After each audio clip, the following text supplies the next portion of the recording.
กในพันล้านสาวนายพลอ้ายเป็นลูกคนจน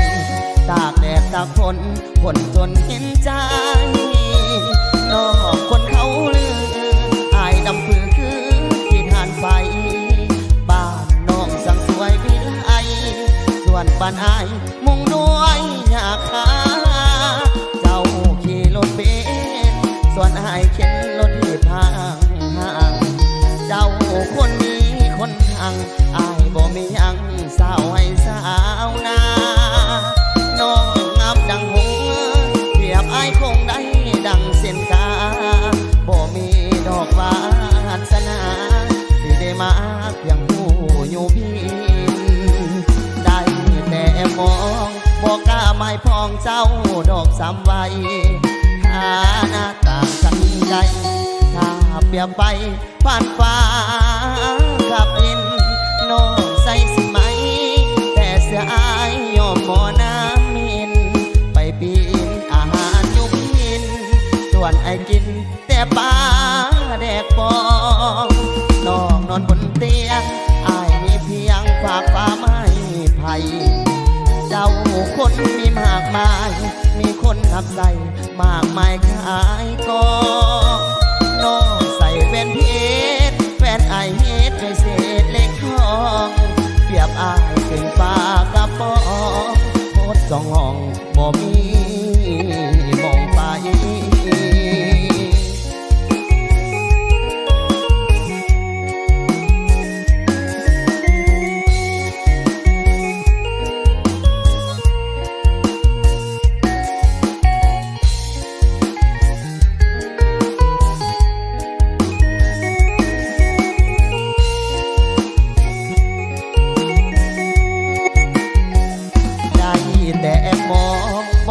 ไม่พองเจ้าดอกสามใบหาหน้าต่างกันไกลตาเปียไปผ่านฟ้าขับดินน้องนุ่งสิไหมแต่เสื้ออายยอมหมอน้ำมินไปปีนอาหารยุพินส่วนไอกินแต่ปลาแดกปองน้องนอนบนเตียงอายมีเพียงฝากฟ้าไม้ไผ่เจ้าคนมีมากมายมีคนหักใส่มากมายขายกองน้องใส่แว่นเพชรแว่นไอเฮ็ดด้วยเศษเล็กทองเปรียบอายเส้นปากกระป๋องโคตรจองห้องบ่มีมองไป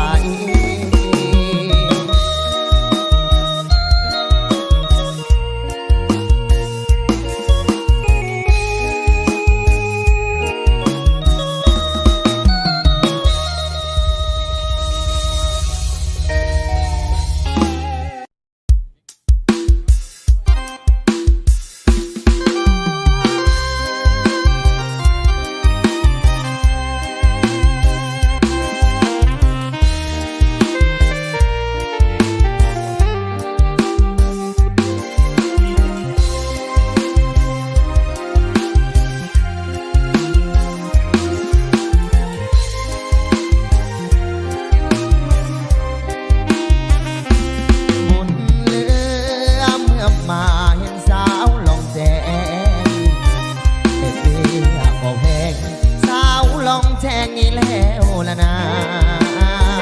โอ้พวกเก่ามงบาดทรงเหมือนหนึ่งดารา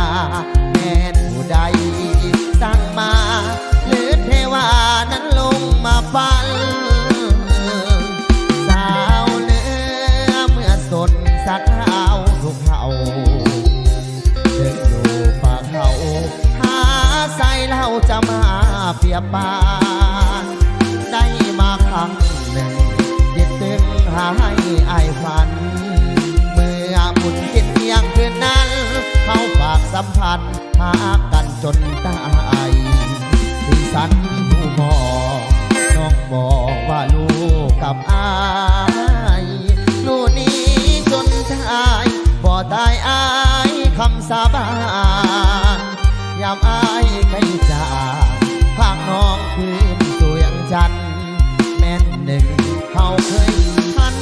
มาหักกันน้อลูกเขามุงสาวเนื้อ เป็นห่วงขอเจ้าอย่าลวงอย่าลวงอายเลยอาน้องยามอายไกลห่างหัวใจนางให้มันคงจงฟังเสียงเพลงห้องส่งผู้ย่อยงลองแจ้งบ่ว่าต่อบนกันเพลงสาลองแจ้งกันแล้วกันเด้อฝากขอเพลงกับพี่กับน้องกันแล้วกันเนาะ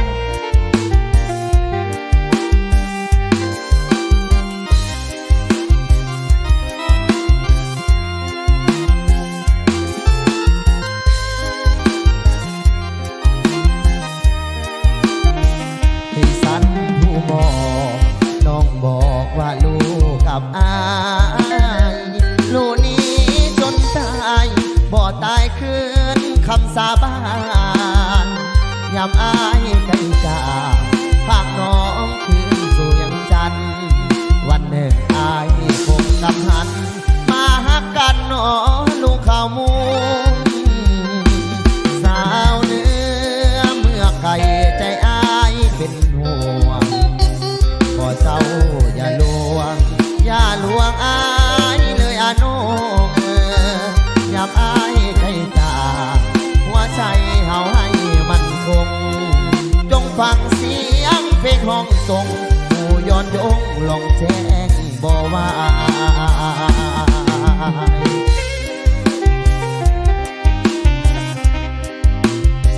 ฝากผลงานเพลงนี้ฝากไปให้ผู้สาวทั้งเมืองลองแจ้งเด้อตอนนี้นำผมเป็นกำลังใจให้เนาะ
บ่หักษาไว้ไอ้มาเห็นถึงเป็น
ใส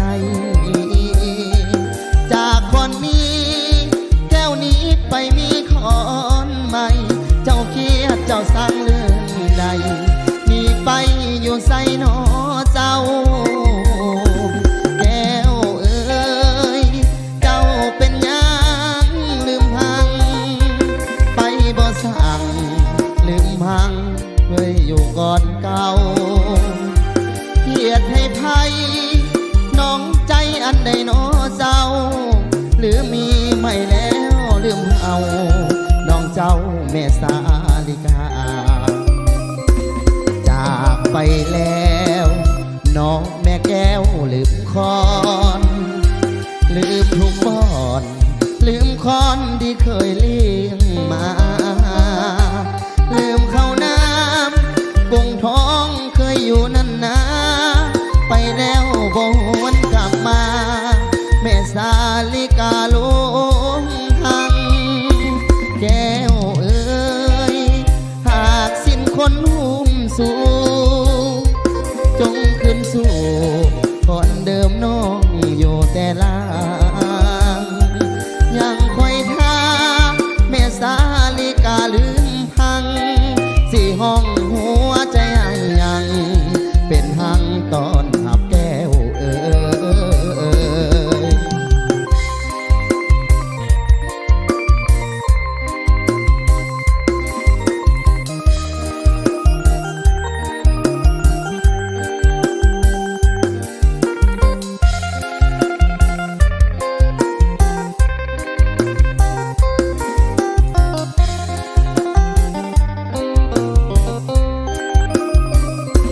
จากไปแล้วน้องแม่แก้วลืมคอนลืมทุกบอนลืมคอนที่เคยเลี้ยงมาลืมข้าวน้ำกงท้องเคยอยู่นั่นนะไปแล้วบ่หวนกลับมาแม่สาลิกาลืมพังแก้วเอ้ยหากสิ้นคนหุ้มสู่จงขึ้นสู่ก่อนเดิมเจ้าอยู่แต่หลังยังคอยท่าแม่สาลิกาลืมหังสี่ห้องหัวใจให้ยังเป็นหังตอนหับแก้ว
จนมากหัวใจแตกสลายลงในพริบตาคนที่หนึ่งก็เป็นดังสางเท่าลังคอยเป็นพลังให้ความหวังให้การเยียวยาเป็นแม่ของลูกนั่นก็คือสีภรรยาส่วนน้องแก้วตาถือได้ว่าสุภาพสตรีคนนั้นก็ดีส่วนคนนี้ก็หักอายตัดสินใจลำบากบ่อยากจากน้องทั้งสองคนเมียก็แสนดีเป็นที่ปรึกษาในยามยากจนก็น้องหน้ามน เป็นคนให้กำลังใจ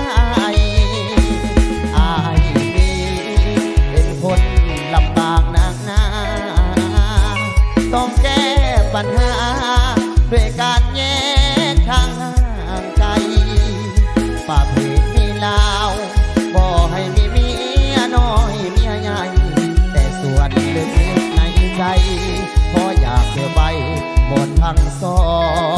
ง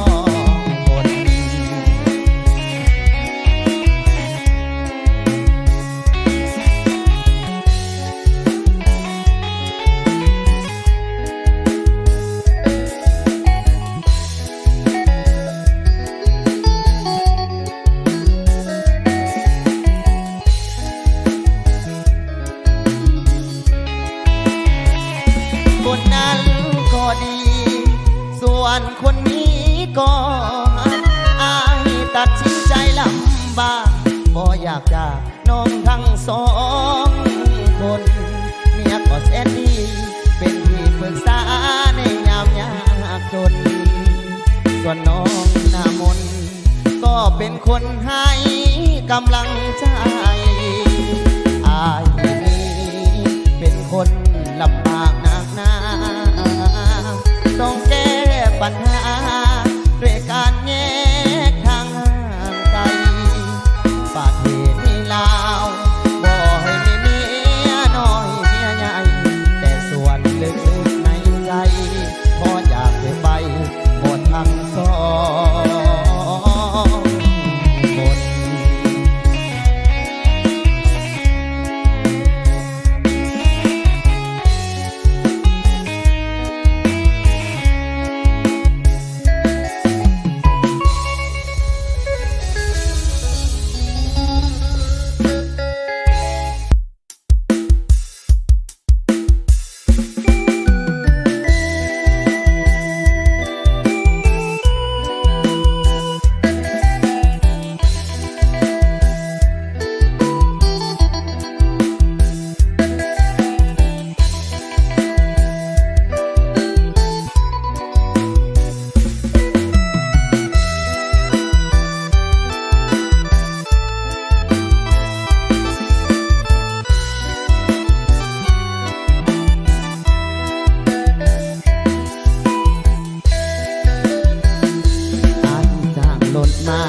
มาแต่เวียงพุ่นเด้อน้องลา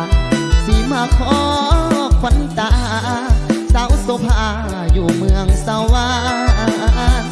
เอาพ่อเอาแม่เอาเท่าแก่มาเป็นพยานแม่อยากได้โลกไฟสว่างคือสิดูคือสิมันออกเงินค่าดอกสิมาขอสิมามันทานข้าบาพ้นสันหัวใจอายไหววันฮอดปากกระดิ่งกับวิ่งวอนเจ้าถิ่นเจ้าทานฮอดท่าแขกเซโนสวรรค์หัวใจอายเต้นอย่างแน่พอคิวรถเมล์เห็นเขาสาอยู่บึนสาวว่าแม่ควันยืนน้องหอมเข้าวิธีงานแต่งอายไปหอดเถือนใจสะเทือนอย่างแห้งเมื่อเห็นแม่แก้มแดงน้องคนแพงความเข้าพาควันเจ็บใจอย่างแห้งเมารถเมล์ขึ้นบ้านกับนครเวียงจันทน์น้ำตาไหลใจสั่นอายลาไปเชื่อเจ้าแล้วสาวเมืองสวรรค์ตุ่มผู้บ่าวเวียงจันทน์ตุ่มคักตุ่มแน่ตุ่มอายจน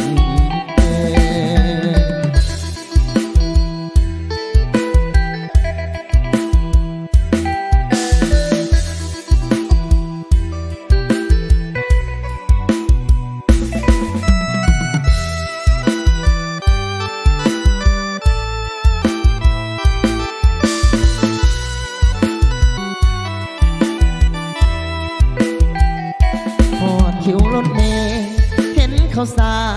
อยู่บึนสาวว่าแม่ควันยืน พิธีงานแต่งอายไปหัวเทือนใจสะเทือนอย่างแหงเมื่อเห็นแม่แจ่มแดงน้องคนแพงความเข้าพาขวัญเต็มใจอย่างแหงเมารถเมล์ขึ้นบ้านกับนครเวียงจันทน์น้ำตาไหลใจสั่นอายลาไปชื่อเจ้าแล้วสาวเมืองสวรรค์ต้มผู้เบาเวียงจันทน์ต้มคักต้มแน่ต้มอายสนเปิด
สาวแก้มแดงอยากมีคู่แต่งย่านเท่าเต็มที่ถึงให้บ่รอก็พอไปวัดไปว่าสาวได้มาเป็นพันยาทับห้องว่าน้องจะสุขีอ้อมใจอ้อมแขนไอ้คอยสาวคนใจดีไอ้อยากแต่งงานปีนี้ย่านเท่าอีลีคอยคู่อยู่นานบอกเคยมีแฟนนำเขาลงสาวบอกเก่งจึงเอาเสียงเพลงอ่อนสาวขอความสัมพันธ์หวังว่าคงมีสาวใจดีเมตตาสงสารอย่าปล่อยให้อ้ายคอยนานมาแต่งงานกันหน้าหนาวปีนี้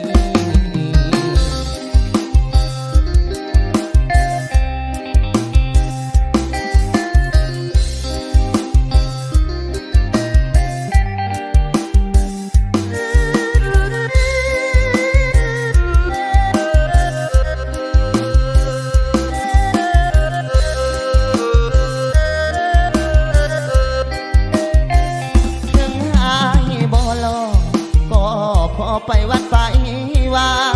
สาวได้มาเป็นพันยาทับห้องว่าน้องจะสุขีอ้อมใจอ้อมแขนไอ้คอยสาวคนใจดีไอ้อยากแต่งงานปีนี้ย่านเท่าอีลีคอยคู่อยู่น้ำบอกเคยมีแฟนนำเขาลงสาวบอกเก่งเอาเสียงเพลงอ่อนสาวขอความสัมพันธ์หวังว่าคงมีสาวใจดีเมตตา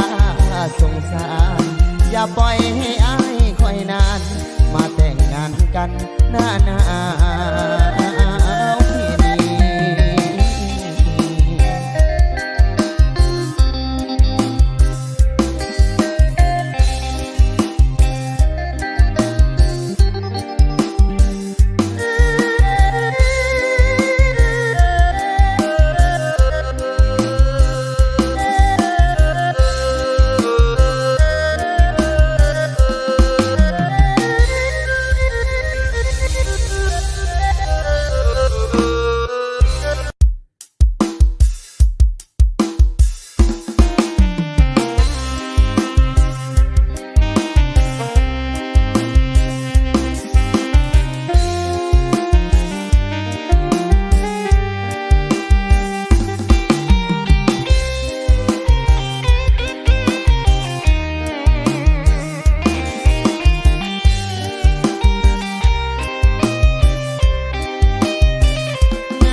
ไปสาได้เงินคำปัญหาสำคัญคือปัจจุบันอายนั้นเงินเฟ้อยานหาเขาซื่อเหมือนเข้าถึงน้ำยานน้องใจอ่อนหลอกให้อายเจ็บซ้ำเสื้อใจคนงามอย่าทำให้อายเสียสูญเอาเนื้อคุ้มเล่งไว้ก่อนอย่าเฝ้าถอนใจอดทุกข์แล้วค่อยสบายดีกว่าทุกข์ในค่ายทุนเอาทนแสวงไปแข่งกับคนมีบุญทางฝันอยู่ใกล้มีนุ่นพอเพียงอุ่นกำลังใจเงินอายบ่พอที่สองล้อไปก่อนเนื้อละอาหลบฝนทนฟ้าสัญญาโดยลูกผู้ชายบ่โดนดอกอาจะพาน้องขี่รถง่ายขอเพียงสองเอามีใจบอกไกลดอกเด้อความฝัน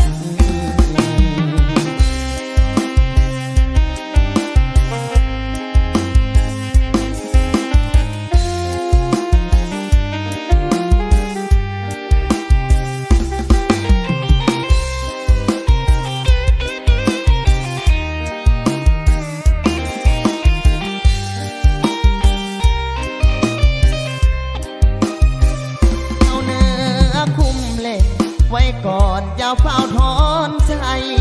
อดทุกข์แล้วค่อยสบายดีกว่าทุกข์ในค่ายคนเอาพรเสาแหงไปแข่งกับคนมีบุญทางฝันอยู่ใกล้มุ่นพอเพียงอุ่นกำลังใจเงินอายบ่พอที่สองล้อไปก่อนเนื้อละอาหลบฝนทนฟ้าสัญญาโดยลูกผู้ชายบ่โดนดอกลาจะพาน้องขี่รถง่ายขอเพียงสองเฮามีใจบอกไกลดอกเด้อความฝัน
น้องสร้างมาท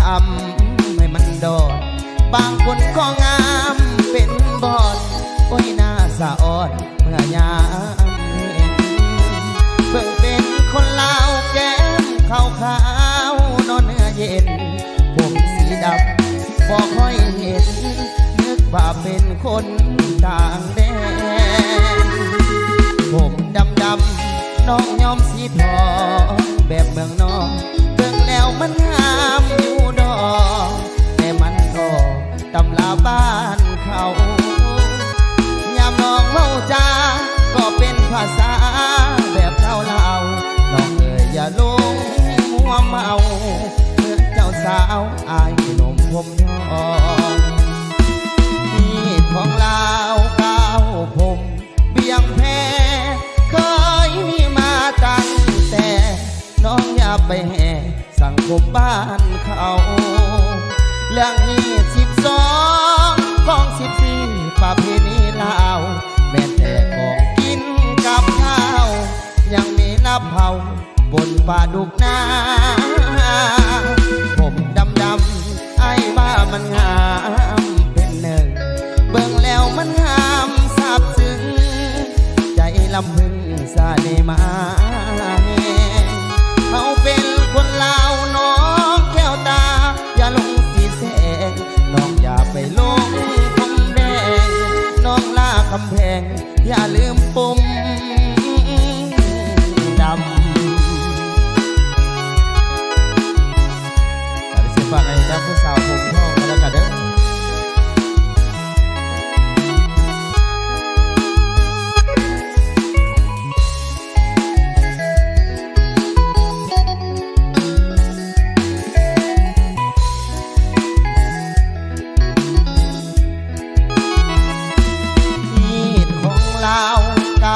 ผม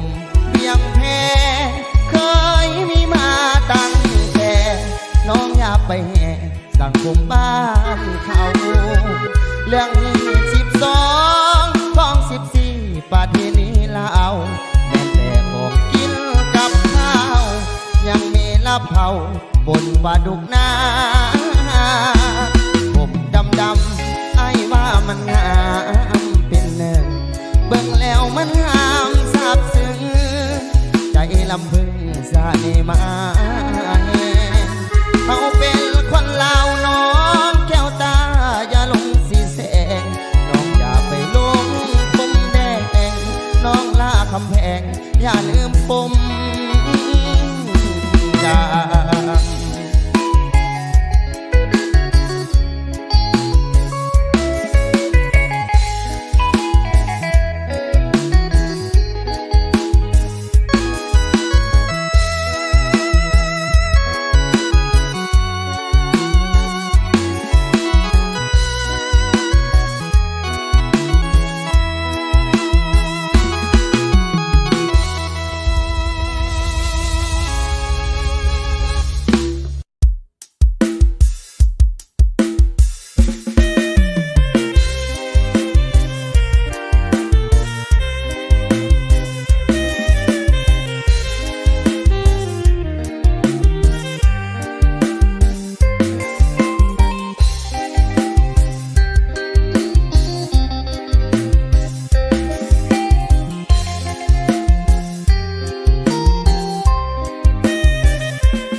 ฝ่าไฟแดง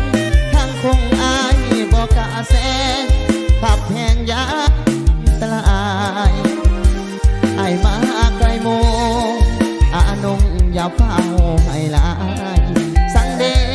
สั่งน้องเมาใจว่าไอไปสอบลอยสัวข่าวจำได้เด้อน้องท้องเป็นคติเตือนใจขับตาเพิ่นว่าปลอดภัยขับใบนาโลกมาเอาใบแดงลายสุดพาให้อายหยุดไหลข่าวตำรวจจราจรของลาวเอาที่ใส่ในการสัญจรเวลาขับรถอดเอาห้ามโทนานหับสายน้องอย่าโมโหวอนคนโกเข้าใจถูกต้องอายบอกหักสายยอดอายถือกดจราจรหากพอฝืนถึงไม่แน่นอนกดจราจรวางไว้แล้วนะบ้านเมืองเจริญทางเดินรถลายรถติดจนว่าเป็นสายถ้าให้สาไปผ่านกายเวลาน้องผู้รอคอยถ้าว่าอายจบร้อยแล้วมาสาเหตุที่อายมาสายยอดอายบอกกาที่ฝ่าไฟแดง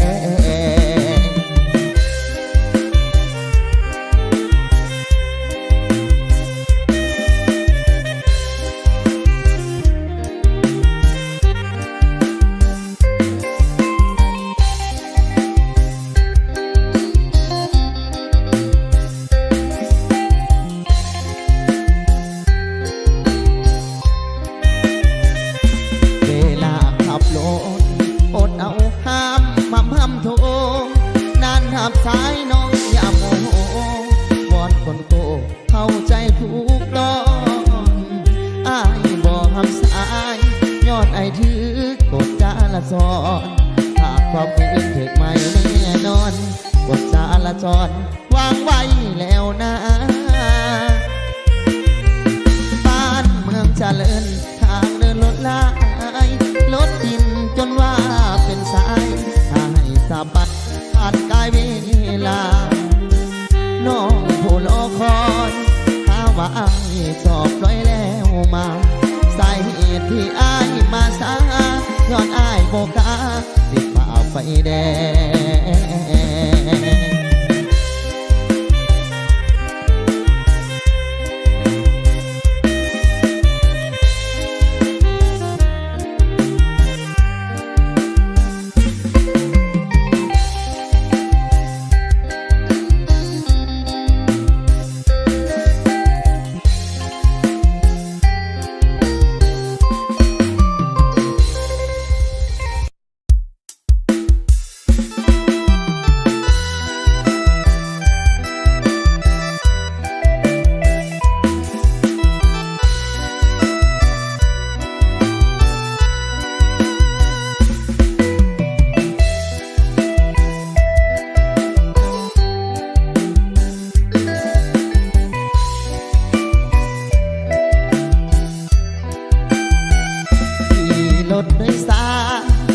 ปากเสไปเวียงจันทร์คนโดยสารโซกันว่าอดใจไว้ให้หอดโค้งเลยอดใจไว้ซื้อปีกไก่หน้าพงพอว่าทินหน้าพงเพิ่นมีปีไก่ใหญ่เมื่อได้มาเห็นเป็นครั้งเดียวก็หลงเห็นเศร้างามหน้าพงเป็นเมืองคงประทับใจเลยจกทงส่งตกลงซื้อปิ่งไก่ยินแต่เพิ่นว่าไว้เป็นคำก่อนผ่อนใส่กันปีกไก่หน้าพงแก่กับเหล่าเขาเมืองคงเมาแล้วกอดลงสาวขอนลำวงสาละวันเป็นกันเองสาวว่าอยากเก่งใจกันฟอดจังหวะสาละวันอายต้องโยกขึ้นโยลงเมื่อได้ฟังเสียงแอนทำนองสาละวันขอวิวอนนอนฝันถึงบ้านก่อนตอนโยโลทางบุญกันสีไปห่วมเบิ่งตีลำวงจึงได้โยกขึ้นโยลงกับสาวหน้าปงดินสาละวันได้เสร็จกับฝากให้ดังบอกฝากไว้เด้อนะไว้ดีไว้งามไว้ตุ้ยพี่น้องเลยเอาไปดังป่าเล็กกันแล้วกันเนาะ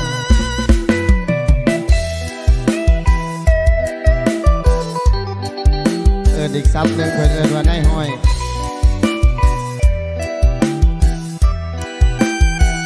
ปีไก่หน้าปงแกงกับเหล่าขาวเมืองคงเมาแล้วหอดคงสาวขอนลำวงสาละวัน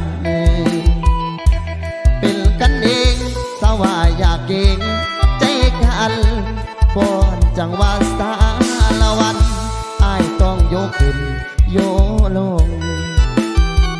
หากได้ฟังเสียงแค้นทำนองสาละวันขอวิวอนนอนฝันถึงบ้านก่อนตอนโยลง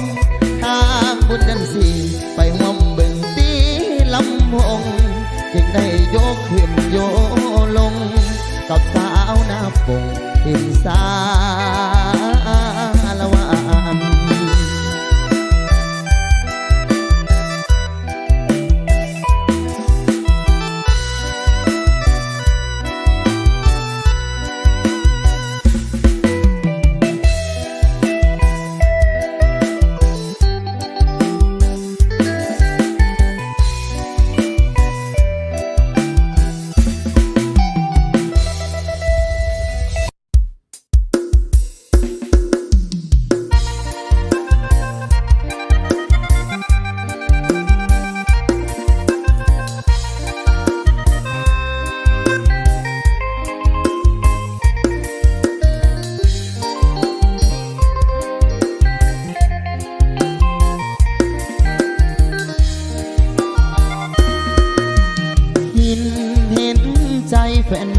อยู่บ่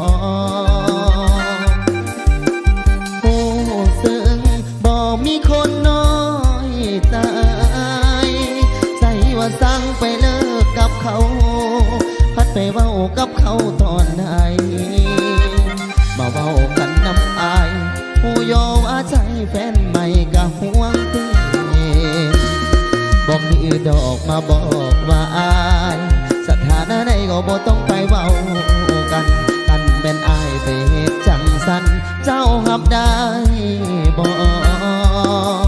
หักกันหลายผัดเลิกเข็นยางคือบ่เว้าคือบ่คบกันต่อพบกับอายแล้วก็ควรพอบ่ต้องเว้านำข้าวมันบ่มีไผอยากให้แฟนไปเว้ากับแฟนเก่าใส่ว่าสร้างเขากลับไปเว้ากับเขาตอนใดคันบ่ได้คิดหยังเจ้าคือสิกลับไปเว้ากันไหมคันเป็นอ้ายเจ้าสิคิดจังใดหรือว่าเจ้าหับใดคันในเหตุจังสิ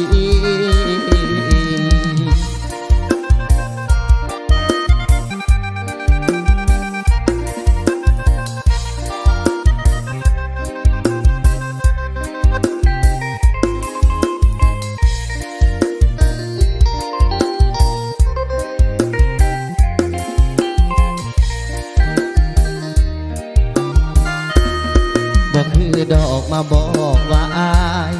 สถานะใดก็บ่ต้องไปเว้ากันคันเป็นอายไปเหตุจังสันเจ้าหับได้บ่หักกันหลายผัดเลิกเหตุงานคือบ่เว้าคือบ่คบกันต่อพบกับอายแล้วอยากควรพอบ่ต้องเว้านำข้าวมันบ่มีไผอยากให้แฟนไปเว้ากับแฟนเก่าใส่ว่าสั่งเขากลับไปเว้ากับเขาตอนใดคันบ่ได้คิดหยังเจ้าคือสิกลับไปเว้ากันไหมคันเป็นอ้ายเจ้าสิคิดจังใดหรือว่าเจ้าหับใดคันในเหตุจังสิคันเป็นอ้ายเจ้าสิคิดจังใดหรือว่าเจ้าหับได้คันไอ้เหตุจังสิ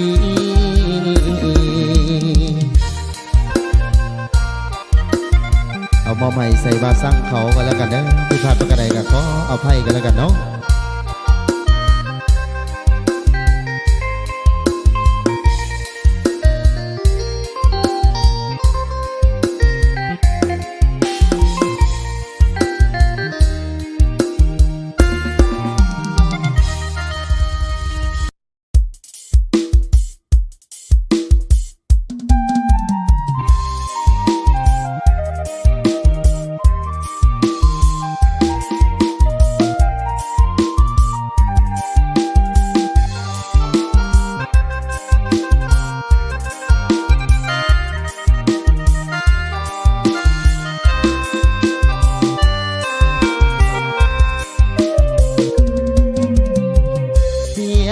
ความงามเจ้าได้โนละเจ้าถือคนรวยเข้าพาขึ้นสวรรค์แล้วทิ่มลงดินเป็นตัวสำห้องอยู่ห้องน้อยๆน้ำตาไหลลินเจ้าเบิดอะไรไต่สินถึงเขาทิ่มก็ยังมีเสียได้ความดีที่มีให้เขาแต่ผลตอบแทนในเช้าได้แต่น้ำตาลินไหลกับความขมขื่นเปื้อนลาคีที่เขาทิ่มไว้ฐานะอายคนเงินไกลห่วงใยเจ้าทุกนาทีสิ้นคมสาวแต่เจ้ายังบ่สิ้นใจขันน้องบ่ลังเกียดอายออกข้างซ้ายอายยังคอยคนดีสิเอาเพียงหน้าแทนตึกสูงยาใจให้ฟรีเอาหลังควายแทนรถเก๋งขี่ตามวิธีชีวิตคนจนเสียใจที่เหลือยังมีความหมายลาคีปนเปื้อนสวงใน จะเอาน้ำใจล้างแห่นามนถึงเจ้าให้ค่าในสายตาคนบางคนแต่น้องยังมีค่าส่งล้นสำหรับคนจนเจ้าคือนางฟ้า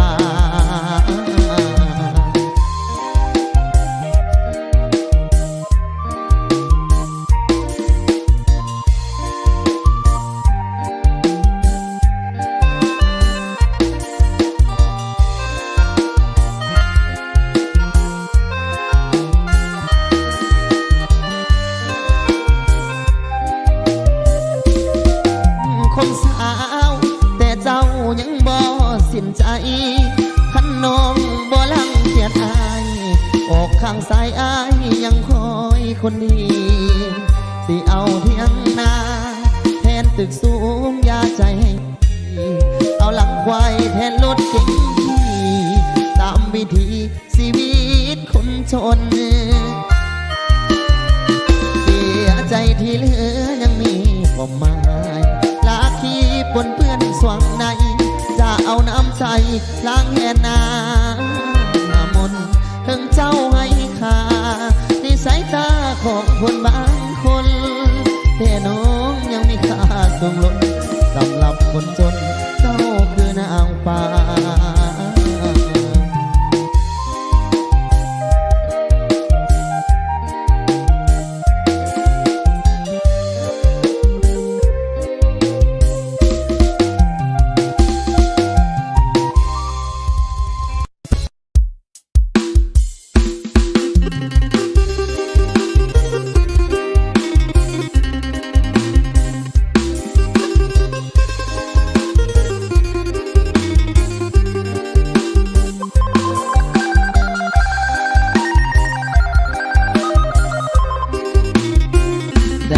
เสียงหม้อหนึ่ง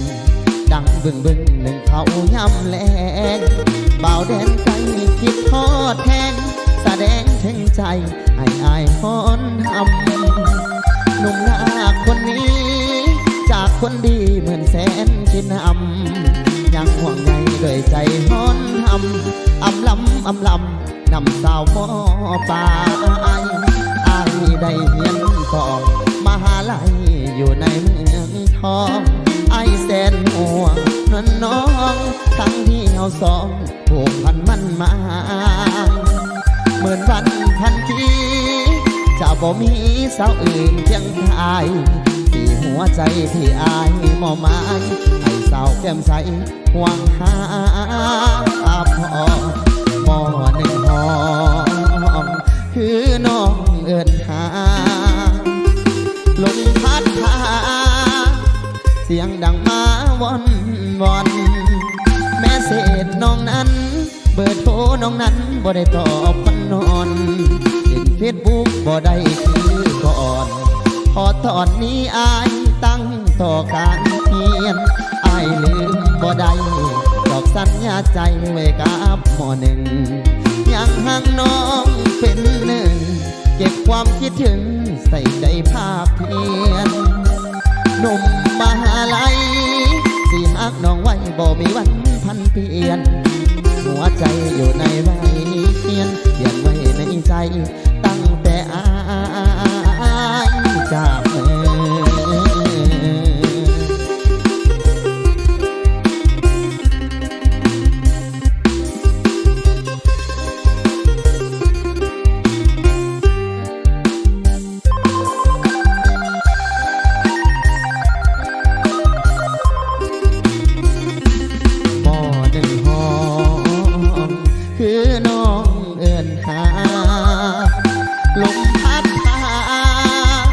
เสียงดังมาวอนแม่เศษน้องนั้นเบอร์โทรน้องนั้นบ่ได้ตอบพันนอนเล่นเฟซให้คือก่อนพอทอดนี้อายตั้งต่อการเพียนอายลืมบ่ได้ดอกสัญญาใจไว้กับหม้อหนึ่งยังห่างน้องเป็นหนึ่งเก็บความคิดถึงใส่ใจภาพเพียนหนุ่มมหาลัยที่หักน้องไว้บ่มีวันพันเปลี่ยนยอดหัวใจอยู่ในวัยเขียนไว้ในใจ อายจากมือ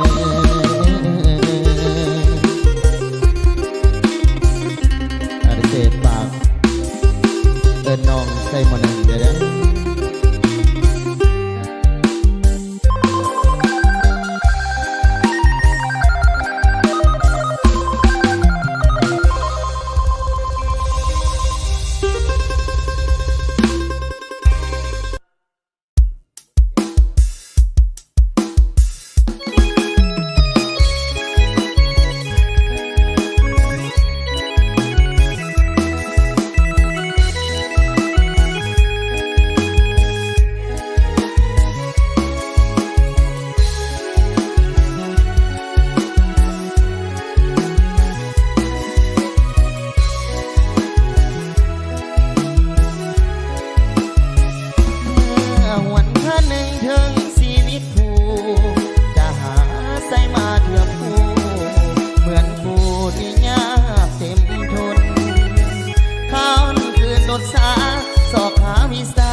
ใจ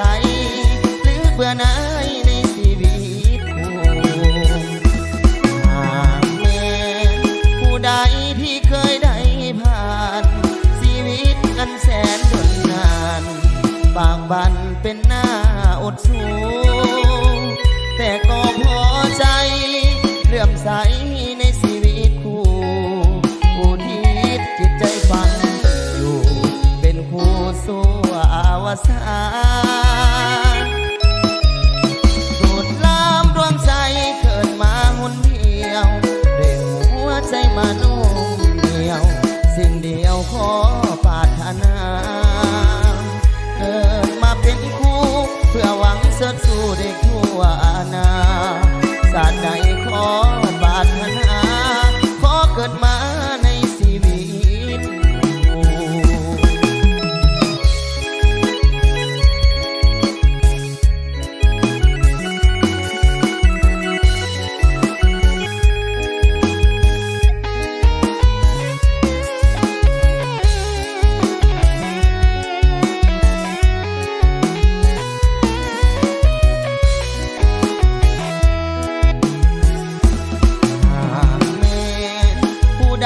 ที่เคยได้ผ่าน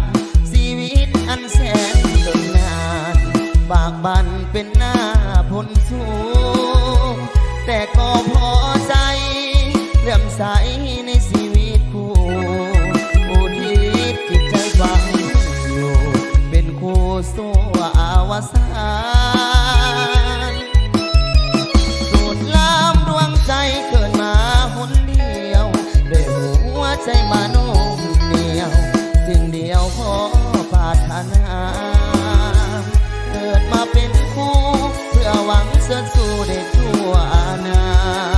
ศาสตร์ใดขอปรารถนาขอเกิดมาในชีวิต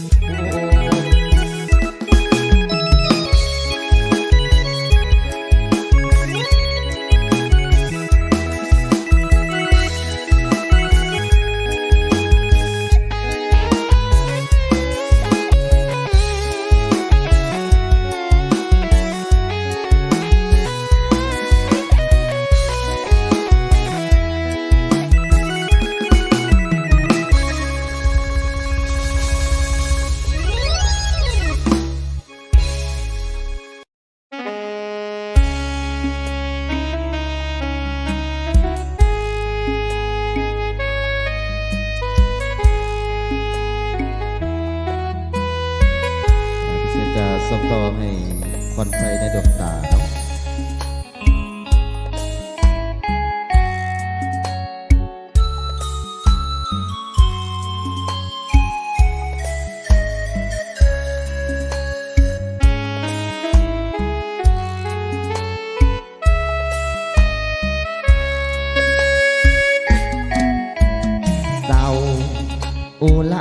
จนว่า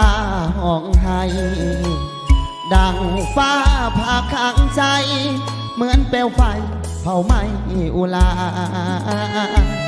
มันกุ้มใจนาเมื่อคนหาตัดใจไหลยาเมื่อเฮาเป็นคนให้ค่าก็เป็นอย่างคนจนก็เฮาเคยเอ่ยว่าหากมันดังฟ้าสวนิลันจะหากันเหมือนจันทร์คู่ฟ้าให้น้องเรียนแพทย์จบปี8จังค่อยวิวาคำนี้เฮาเคยเอ่ยนะอายก็ท่าด้วยใจสุดแสนแต่เดี๋ยวนี้คนที่น้องลืมสิ้นเบาลาวลืมพัดทินบันยุพินสวมก้อยสอยแหวนเขาทุ่มดอนลาเขาจะพาไปอยู่ต่างแดนเขาให้ค่าดองเป็นแสนเลยลืมแฟนคนนี้น้องมือ8 หนเหมือนคนเป็นบ้าดังควันไฟในตาดวงสิว่ามีไม่ใจซ้อหากน้องมันยาที่ภาคษาด้วยปืนลูกทองโชคดีวิวาเถิดน้องขอไม่ปองสาดหน้าถ้ามี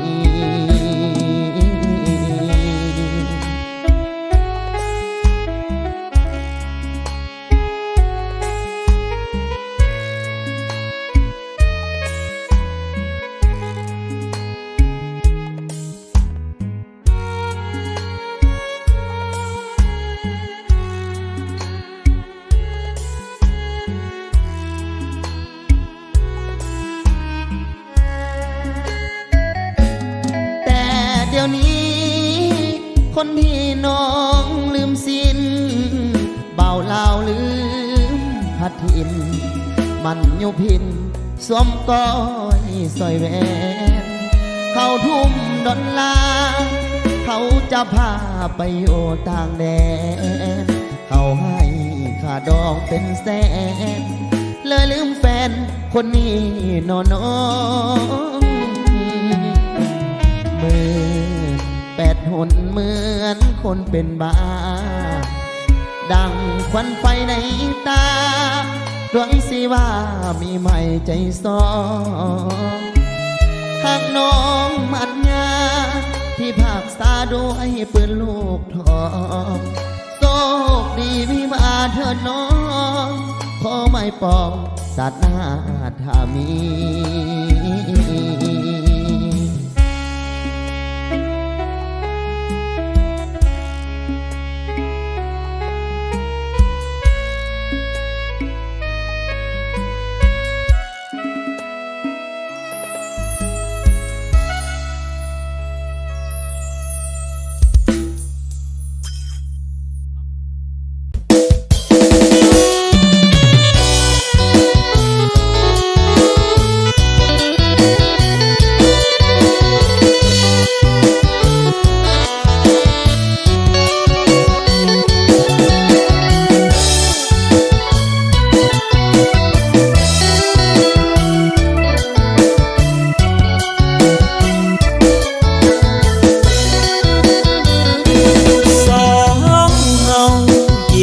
จบม.ปลายนำกันเข้าสู่เวียงจันทร์สานฝันสร้างก่อชีวิตน้องคนเรียนเก่งเสกติดปริญญาตรีนักเรียนข้างห้องหลายปีคืออายนี้ขายแหงเลี้ยงกาหาเงินส่งเจ้าเรียนปริญญาหวังพวงมีว่าสร้างอนาคตสดใสค่าเทอมผู้แบงเก็บค่าแห้งมาผ่อนคิกไอห้องเศร้าอดออมยอมใจให้ฝนซื้อให้ ได้เงินไรหวย4 ปีถึงวันนี้น้องเป็นบัณฑิตได้งานดีสมตั้งใจคิดแต่ว่าสิทธิ์ของอ้ายเอ็นอวยหนุ่มหน้าตาดีมีดีกรีแถมเป็นคนรวยมาแซงแย่งใจคนสวยอันคนห่วยห่วยถึกน้องทิมใจส่งน้องเรียนจบปริญญาตรีหวังให้คนดีมอบดีกรีปริญญาใจเข้าไปด้วยกันถึงฟังฝันน้องมานีไกลใบประกาศปริญญาใจอ้ายเส้นหักไว้ด้วยหอยน้ำตา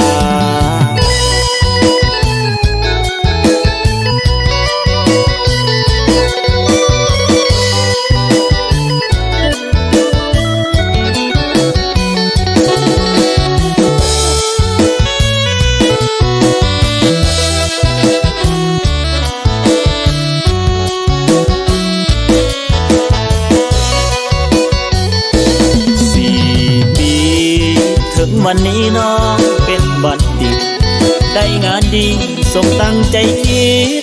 แต่ว่าสิทธิ์ของอ้ายเอ็นอวยหนุ่มหน้าตาดีมีดีกรีแถมเป็นคนรวยมาแซงแย่งใจคนสวยอันคนห่วยห่วยถึกน้องทิ่มใจส่งน้องเรียนจบปริญญาตรีหวังให้คนดีมอบดีกรีปริญญาใจเข้าไปด้วยกันถึงฟังฝันน้องมานีไกลใบ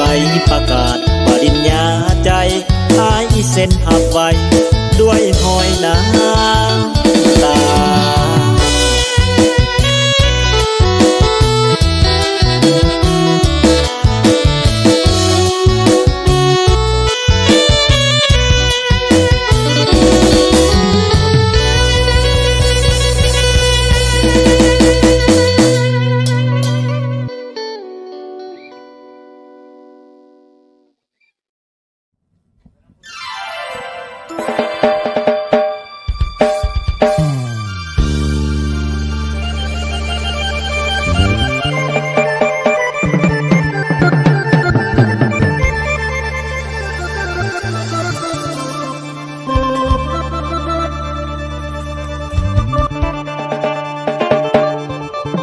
คิดฮอ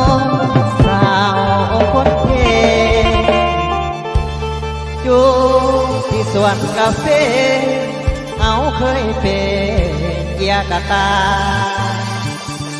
เป็นบุญวาสนาจองให้มาพบน้องคิดน้ำน้องย้อนหักหลายละจังเป็นเฮ็ดให้อายน้ำตาหลังนิดไหลไฟอยู่ใส่ก็ขึ้นมาป่ากาแฟบ่มีเจ้าเอ่ย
สองหางนักแอร์ทาอยู่ในฟ้าทุกส่วนเขามาส่วนล้วนนี้ไปจบคนก็น้อยพวกคนหมดทางสัญญาห่าง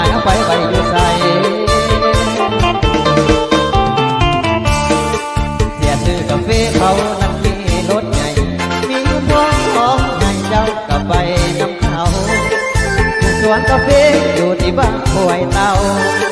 ทิมสวนกาแฟอยู่ที่บ้านห้วยเตาผู้บ่นอนน้องสาวให้พวกเราตาไหลนองมากาแฟทุกอีกเป็นหัวซองให้นักคอยคอง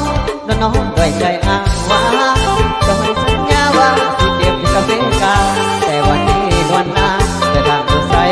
บ่มาบ้านห้วยเต้าเก็บเมืองว่าซองได้พบนวลน้องตอนมาเก็บกาแฟมีความสัมพันธ์กันยังโอเคคิดว่าเป็นบุพเพวาสนาได้มาพบพา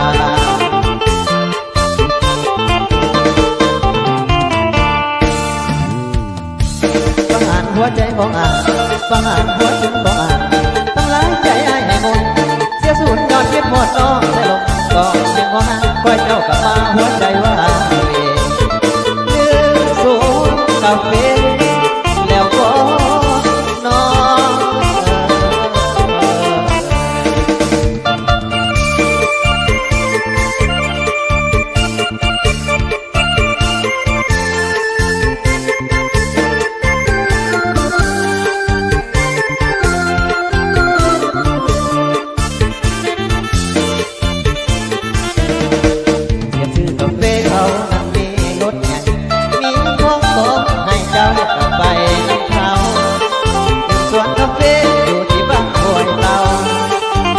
นกาแฟอยู่ที่บ้านห้วยเตาผู้บ่นอนน้องสาวให้พวกเราตาไหลนองมากาแฟทุกอีกเป็นหัวซองให้น้องคอยคองน้องไว้ใจอ้างว้างเอาเคยสัญญาว่าสิเก็บกาแฟกาเจ้าเคยสัญญาว่าสิเก็บกาแฟกา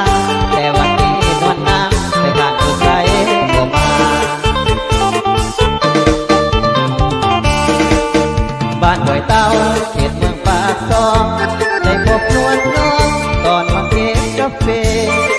มีความสัมพันธ์ฮักกันอย่างโอเคคิดว่าเป็นบุพเพบุญวาสนาได้มาพบผ่าน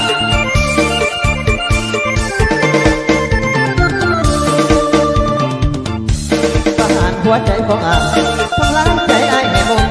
เสียสูญยอดคิดหมดน้องได้ลงก็เห็นหัวห้างคอยเจ้ากลับมาหัวใจว่าลืมสูงกาแฟแล้วก็นอน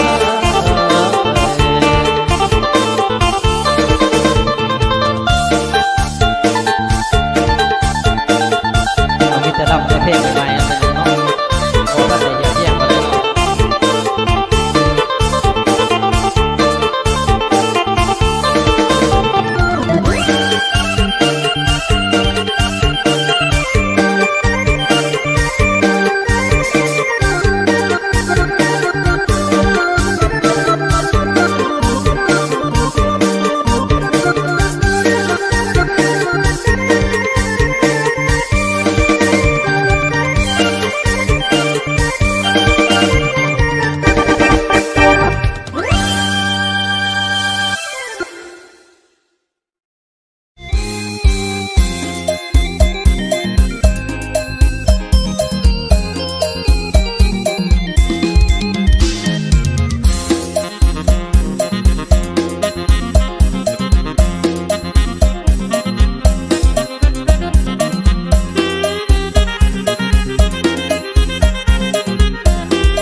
สาวมือส่งเที่ยวได้บอกเดมีบ่น้องสาวมือส่งเที่ยวได้บอกเดเป็นสาวแก่กันได้ทางใหม่พอดีสู้มือนี้มีแต่รถมือส่งสู้มือนี้มีแต่รถมือส่งไปบ่ทันกี่ลองหยิบจงหกมาใส่เสื้อตั้งไตไปใส่กาซาเสื้อตั้งไตไปใส่กาซาว่าได้มือส่งก็มีดองสางไว้ของบ้านอยู่เย็นไอ้จึงเน้นหันเหงื่อคู่มือส่งไอ้จึงเน้นหันเหงื่อคู่มือส่งมาปกป้องความหมักที่มีเงินใส่ไล่เพี้ยเลยแต่ใส่หาเหงื่อคู่ไล่ปีแล้วแต่ใส่หาเนื้อคู่ยังเวทจอดดูไอ้คนโกหูงามอยู่พื้นน้ำดื้อบ้าเมืองสอนแล้วก็จงยืนยันไอ้ก็ไม่หมดแล้วแถวบ่อแก้วบัวพันเด็กวงลงพระบางบ่อบ้าน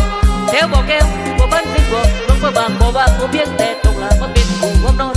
อายุก่อนก็ลอยกว่าคนดียังบ่ทันมีมีรวมเพียงเคียงสองงามงอนน้องอยู่แห่งใด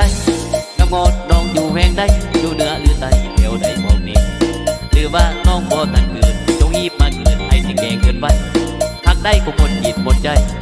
หักได้ก็หมดจิตหมดใจโลกคงสวยมีไรเท่าใดน้องเป็นมีสูงหรือเตี้ยเขาดำบ่บานสูงหรือเตี้ยเขาดำบ่บานตามภาษากะได้เหมือนไม่หัวมงเป็นเป่ามงหรือว่าเรากัดทั้งละเวนอาเวไอ้บ่แค่เนื้อน้อง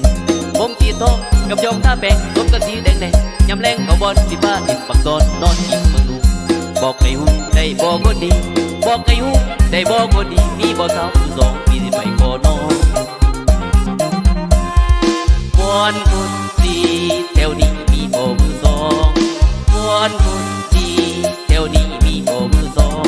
สิฮักเลยเดินทุนเนื้อทองสิฮักเลยเดินทุนเนื้อทองอาใจน้องมาเป็นผู้เพียงกาหลายปีแล้วบ่มีแววที่พ่อหน้าเดือตั้งได้เนื้อหมดไตไม่หมดดีหรือว่าดีอยู่บ้านเพื่อนเมืองไกลหรือว่าน้องอยู่บ้านเพื่อนเมืองไกลที่เป็นนางสาวไทยให้บ่ดีเด้อน้องเด้อน้องผู้เด้อน้องเด้อน้องเด้อน้อง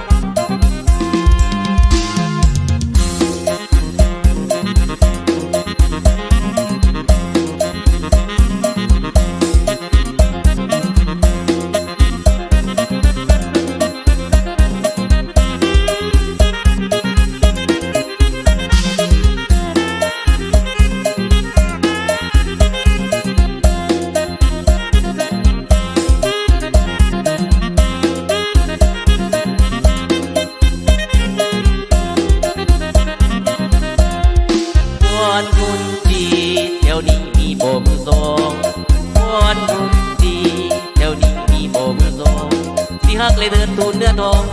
สิฮักเลยเดินทูนเนื้อทองอาใจน้องมาเป็นเพียงกา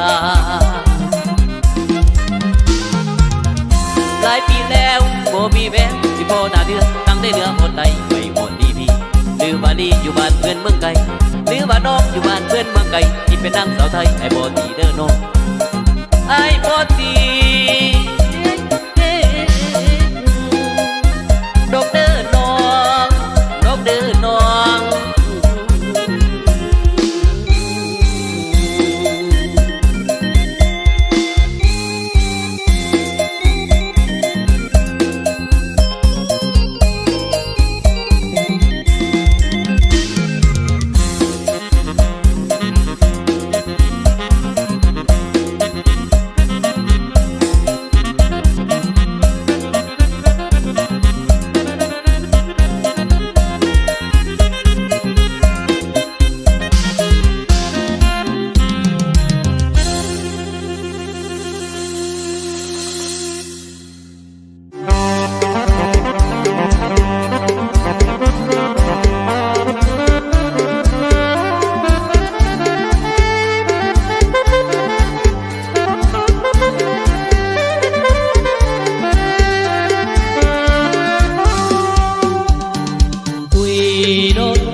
บ่แม่นคนเมาแต่เป็นเสียงน้องจง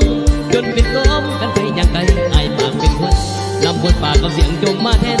นำบทปากกับเสียงจงมาแทนทั้งกระเด็นความหมักแห้งน้องตื่นมาจอมหาที่ความสิจมมืดตาขึ้นหาที่ความสิจมยิ่งบางคนบ่บอกความกระหายตายบ้านมักแห้งบ่ได้แกงแสดงว่าสุขเขาเอาความจริงมาแย่งแต่งก่อนมาเมาจมหลอดสาวเพราะบ้านพี่เขาเศร้าสายไปคำสำลงผู้อยากคุยหน่อยแอวดงลงที่เก็บมีบ่ตกลงที่เก็บมีบ่ถ้ามีไอ้คงสิโกเอาคนดีขึ้นเวทีกีฬาเสียงเบาเสี่ยวนั่งไปแข่งจงมันขึ้นหดเย่งเล่นเศร้าหัวใจคงสิได้รางวัลใหญ่กับเพื่อนคงสิได้รางวัลใหญ่กับเพื่อนให้สะเทือนทั้งเมืองจังสิสุ่มใจเจ้ากลับบ้านเจ้าสาอย่าจมกลับบ้านเจ้าสาอย่าจมหัวผมอ้อมอย่าบังเมื่อเล่นเศร้าอย่าหังคำเป็นเมาวันน้ำที่กันสามเป็นยิ่งงามเป็นคนจำอย่ากำใส่เบาเอาความจริงมาเขียนมาเบาขอโทษเนื้อเมียเขาพอได้เบาให้ได้ก็ไม่เบาเสียหายให้นางไปไอ้พวกซาจนให้มีแต่ความดีซาจนให้มีแต่ความดีให้ผู้ซาสามีทุกคืนในเนื้อน้องก็นอนในเนื้อน้อง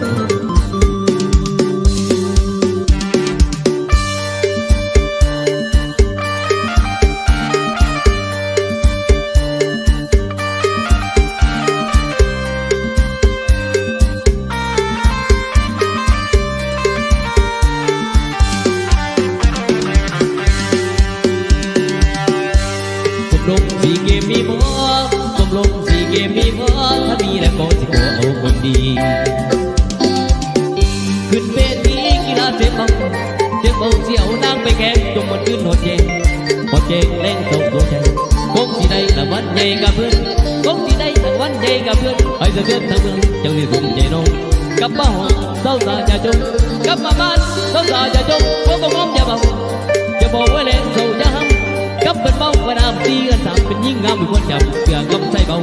เอาความจริงมาเขียนมาเบาขอตัวเดินแย่เขาว่าในเบาให้นายบ่ไม่เบาใจหายให้นักภายในคนตาจะจนให้มีแต่ความดีตาจะจนให้มีแต่ความดีให้ผู้ตาสามีผู้คืนในเลือดนองพอนอนในเลือดนอง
โอ้ย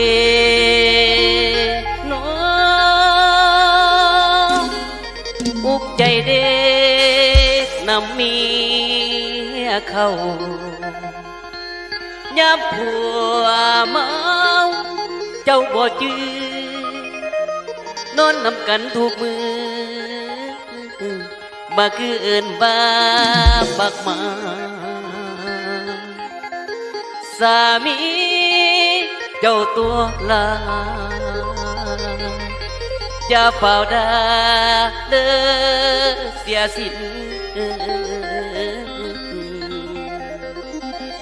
เฮวาราก็ยังกินดื่มจนบินบัดยามกุมดื่มจนเมาบัดยามกุม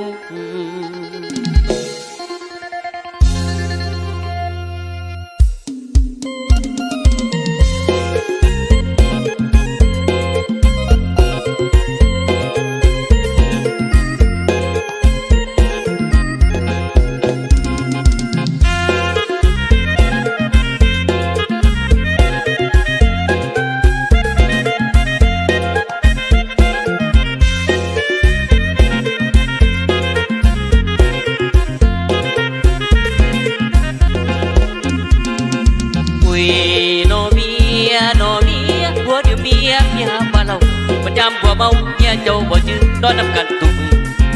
มือก็คือเกิดมาโกรธแต่ละทั้งงาทั้งหูโกรธแต่ละทั้งงาทั้งหูบ่ยังรุ่งเอาด่ามาเกินเกียงฟังเสียงเบาออกมาเป็นเล่าคือกับป้าพ่อบันว่าสั่งนองเสียงบอกคนอื่นบ่อยากดื่มจับใส่แจกปากเทวดาเสียงสูดเมื่อได้ฟังนางไอ้เจ้าบ้านเจ้าเมืองเขาซาไอ้เจ้าบ้านเจ้าเมืองเขาซาหน้าผู้ตูแต่ก็ยังอื่นมากันบ้าหัวบอกว่าจะคำอันนี้บัวนอนน้ำถูกคืนยังดีสติคือสิ่งประเสริฐน้องยาตะเลือดคุณนินทาวันสิ้นให้เขาวัดเขาว่าให้สองมือกับพระผู้สาขอพรใกล้ก็หมดในอกเงาอังใกล้ก็หมดในอกเงาอังให้ก็ตั้งในกีฬาสีเจ้าคนงาม หัวหยุดยามทั้งงอนทั้งบาดกว่ามาจุดตกสันกับผมมีเสียงหายเดี๋ยวนี้หายไปใส่โนลาเอานี่ใส่ไปมั้งก็คือเก่งเพ่งเด็กฝันเขาจำเจ้าหน้าผัวตุนหัวไอ้บ่ได้ดื่มเหล้าไอ้บ่ได้เมาเพราะว่าไอ้ดื่มเบียร์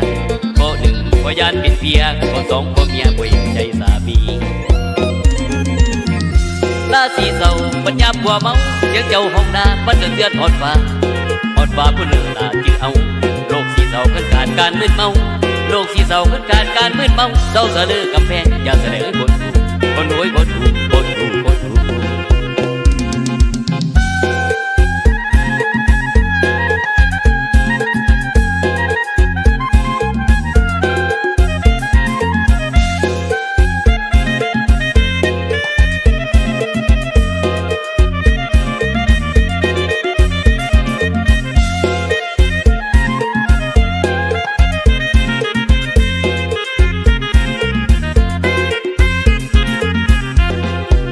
ไอ้บ่ได้ดื่มเหล้าไอ้บ่ได้เมาเพราะว่าไอ้ดื่มเบียร์บ่หนึ่งบ่ยานเป็นเพียบ่สองบ่เมียบ่ยังใจสามีลาสีเศร้าปัญญาบัวเมาเสียงเจ้าห้องนาปันเดือนหอดฟ้าผู้เลือตาจื้อเอาโรคสีเศร้าขึ้นการมึนเมาโรคสีเศร้าขึ้นการมึนเมาเศร้าสะลือกำแพงอย่าเสนอคนถูกคนรวยคนถูกคนถูกคนถูก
แต่สาวจนบ่า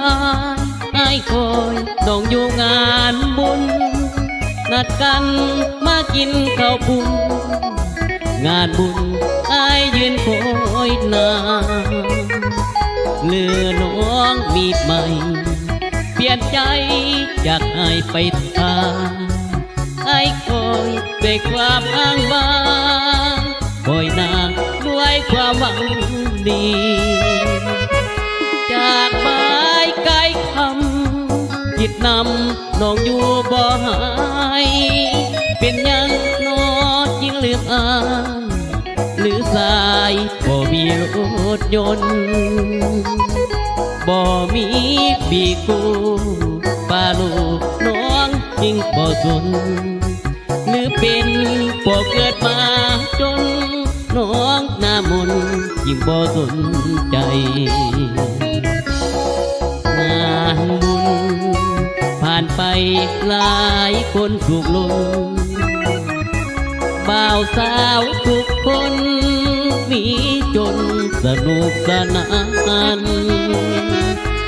คงมีเพียงอ้างต้องกลายเป็นคนขอ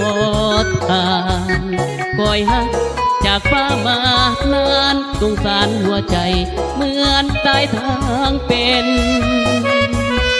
สุดท้ายเหลือเด่นเป็นคนด้อยวาสนาหักที่ผ่านมาอุบาปิดบังกอดทนงานบุญไอ้คอยบิดจอยบ่เห็นหน้าบุญนี่หรือหักของคนจนสุดท้ายต้องทนเหมือนคนมีกรรม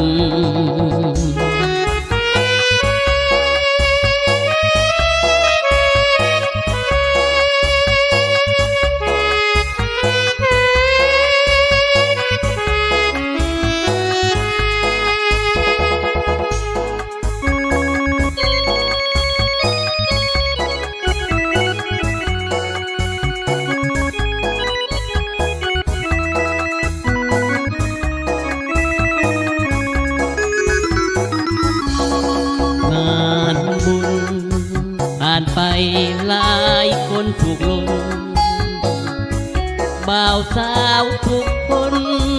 มีจนสนุกสนานคงมีเพียงต้องกายเป็นคนโพธทานคอยหักจากฟ้ามานานสงสารหัวใจเหมือนตายทางเป็นสุดท้ายเหลือเดเป็นคนด้อยวาสนาอักที่ผ่านมาผู้ว่าผิดบังกดทนงานบุญไอ้คอยมิดจอยบ่เห็นหน้าบนนี่หรือของคนจนสุดท้ายต้องทนเหมือนคนมีกรรม